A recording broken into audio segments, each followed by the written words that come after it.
प्रधानमंत्री नरेंद्र मोदी सोमवार को उत्तर प्रदेश के एक दिवसीय दौरे पर होंगे। इस दौरान पीएम मोदी संभल जिले में श्री कल्लकी धाम मंदिर की आधारशिला रखेंगे और वहां पर एक सभा को संबोधित करेंगे। इस मंदिर का निर्माण श्री कल्लकी धाम निर्माण ट्रस्ट के द्वारा किया जा रहा है, जिसके अध्यक्ष आचार्य प्रमोद कृष्णम हैं। इसे लेकर संभल में सारी तैयारियां पूरी हो चुकी हैं। चारों तरफ बड़े बड़े बोर्ड लग रहे हैं और भाजपा नेता समेत जनता भी पीएम मोदी के इस दौरे को लेकर काफ़ी खुश है। प्रधानमंत्री नरेंद्र मोदी के दौरे को लेकर संभल जिले के सभी वासियों में काफ़ी उत्साह है। प्रमोद कृष्णम को पिछले दिनों प्रधानमंत्री नरेंद्र मोदी से मिलने और आधारशिला के लिए निमंत्रण देने के कारण कांग्रेस ने पार्टी विरोधी बयानबाजी का आरोप लगाकर अपनी पार्टी से बाहर का रास्ता दिखाया था। अगर हम आपको बताएं कि प्रधानमंत्री नरेंद्र मोदी कल किस तरह से संभल के इस कार्यक्रम में शरीक होंगे, तो आपको बता दें कि 10:25 पर प्रधानमंत्री कल्लकी धाम की भूमि पर लैंड करेंगे। 10:29 पर हेलीपैड पर मुख्यमंत्री योगी आदित्यनाथ और कुछ दूसरे गणमान्य लोग उनका स्वागत करेंगे। इसके बाद 10:29 पर प्रधानमंत्री नरेंद्र मोदी गर्भगृह में पहुंचेंगे। यहां पर गर्भगृह की परिक्रमा लगाते हुए प्रधानमंत्री नरेंद्र मोदी मंदिर की आधारशिला रखेंगे। 10:39 पर प्रधानमंत्री नरेंद्र मोदी पूर्व दिशा से गर्भगृह से बाहर आएंगे और कल्लकी धाम के प्रस्तावित मॉडल का लोकार्पण करेंगे। 10:45 पर प्रधानमंत्री नरेंद्र मोदी मंच पर बैठेंगे और 10:45 से 10:50 के बीच प्रमुख संतों के माध्यम से उनका स्वागत भाषण किया जाएगा। वहीं कल्लकी धाम का प्रस्तावित स्वरूप भी उन्हें स्मृति चिन्ह के रूप में भेंट किया जाएगा। 10:50 से 11 के बीच मुख्यमंत्री योगी आदित्यनाथ, आचार्य प्रमोद कृष्णम और प्रधानमंत्री नरेंद्र मोदी जनसभा को संबोधित करेंगे। इसके बाद प्रधानमंत्री नरेंद्र मोदी अपने दूसरे कार्यक्रमों के लिए चले जाएंगे। स्वामी जी महाराज, हमारे आचार्य प्रमोद कृष्णम जी ने जो सुबह सूची बताई, तो उस परंपरा के ये जितनी भी है भारत की आध्यात्मिक परंपरा है, केवल ऐसा नहीं कि सनातन परंपरा के लोग आ रहे हैं। तो भारत के जो मुख्य इमाम हैं डॉक्टर उबैर अहमद इलियासी, उनका आना कन्फर्म हुआ है। और बताता हूँ, व्यापारिक दुनिया से भी लोग आ रहे हैं।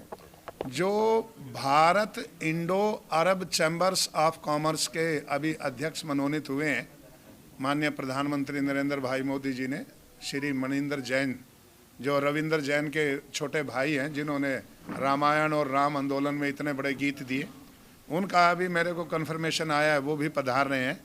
और 10,000 साधु पूरे देश से अलग अलग परंपराओं के 10 से 15,000 साधु पहुंच रहे हैं। तो 10,000 का तो कन्फर्म हो गया। 5,000 वो हैं जो अभी चले हुए हैं, चलने की सोच रहे हैं और जिनकी सूचना नहीं है। तो सारी व्यवस्थाएं देख करके 3 जो है ना कल्कीपुरम बसाए हैं। ऐसी सुंदर व्यवस्था जैसे अयोध्या में की गई थी ठहरने की टेंटों में, ऐसी नई सिटी बसाई 3, और भोजन की, आवास की सभी व्यवस्थाएं बहुत। और जो हमारी व्यवस्थाओं के जो मुख्य संत हैं, आप बैठे हैं स्वामी कल्याण देव जी महाराज, तो सारी व्यवस्थाओं में प्रभारी नियुक्त किए हैं स्वामी नवीनानंद जी महाराज और स्वामी भैया दास जी महाराज और मनोज दास जी और महाराज दीनानाथ जी, ऐसे प्रभारी बनाए हैं। और इन सारे प्रभारियों को संयुक्त रूप से कोऑर्डिनेट करने की स्वामी आचार्य जी ने तो मेरी जिम्मे लगाई है। मैं स्वामी संपूर्णानंद कुरुक्षेत्र से पधारा हूँ।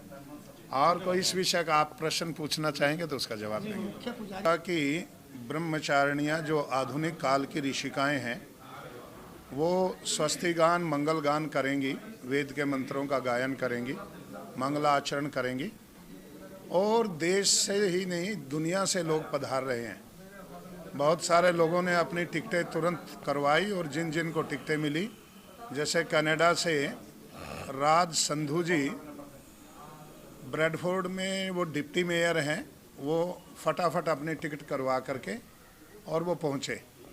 ऐसे लाजपत पाराशर जी, वहाँ एक बहुत बड़ा नाम है कनाडा में, बहुत बड़े स्पिरिचुअल हिंदू लीडर हैं, वो पहुँच रहे हैं। ऐसे दूर दराज के और देश का कोई भी ऐसा साधु आचार्य और महामंडलेश्वर जो बड़े नाम हैं देश में आध्यात्मिक, जो हमारी आध्यात्मिक परंपरा है, जैसे महामंडलेश्वर रितेश्वर जी महाराज, महामंडलेश्वर और आचार्य सभा के जो अध्यक्ष हैं पूज्य स्वामी अवधेशानंद जी गिरी जी महाराज, पूज्य स्वामी महामंडलेश्वर कैलासानंद गिरी जी महाराज और पूज्य महामंडलेश्वर गीता मनीषी स्वामी ज्ञानानंद जी महाराज जो कुरुक्षेत्र